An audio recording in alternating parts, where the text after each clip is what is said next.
Friends, இன்றைக்கி புதினா பிரியாணி தான் பண்ண போகிறோம். அது எப்படி பண்ணலான்னு பார்க்கலாம் வாங்க. அதுக்கு அடுப்பில் வந்து குக்கரை வச்சாச்சு. குக்கர் காஞ்சிருச்சு. எண்ணெயை ஊற்றிடலாம். எண்ணெய் நல்லா காஞ்சிச்சுங்க ஃப்ரெண்ட்ஸ். பட்டை, சோம்பு, கிராம்பு, ஏலக்காய் எல்லாத்தையுமே இந்த மசாலா ஐட்டம்லாம் போட்டுடலாம். பூண்டை வந்து இந்த மாதிரி தட்டி வச்சுருக்கேன். அதை வந்து இதில் சேர்த்துடலாம்.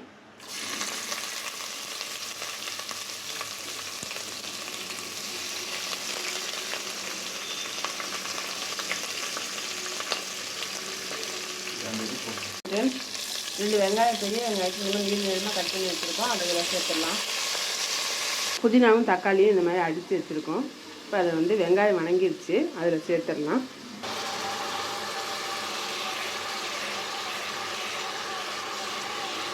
கொஞ்சம் உப்பு சேர்த்துக்கலாம் ஃப்ரெண்ட்ஸ்.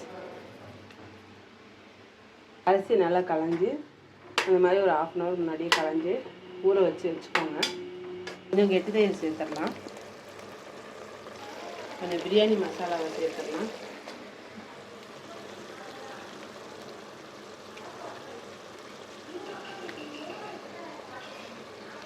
நல்லா கொதித்து எண்ணெய் பிரிஞ்சு வரணும். எல்லாமே லோ ஃப்ளேம்லேயே வச்சு பண்ணுங்கள். வச்சு இப்போ அரிசியை போட்டுடலாம். அரிசியை போட்டு நல்லா மிக்ஸ் பண்ணி விட்டுடலாம்.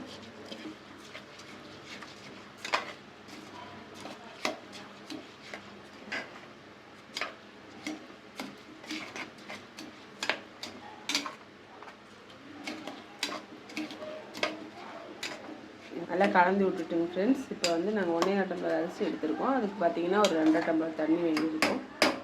தண்ணி எடுக்கிறதுக்கு அரிசிக்கு தகுந்த மாதிரி நம்ம தண்ணியை சேர்த்துக்கலாம். தண்ணியை சேர்த்துடலாம். நல்லா கலந்து விட்டுடலாம்.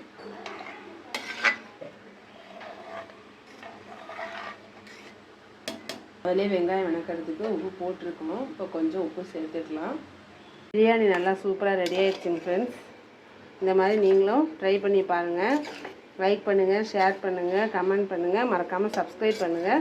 Thank you friends. தேங்க்யூ ஃபார் வாட்சிங். அந்த பெல் பட்டனை கிளிக் பண்ணிக்கோங்க. அப்போ தான் நான் போடுற வீடியோஸ்லாம் உங்களுக்கு நோட்டிஃபிகேஷனில் வரும். Thank you friends.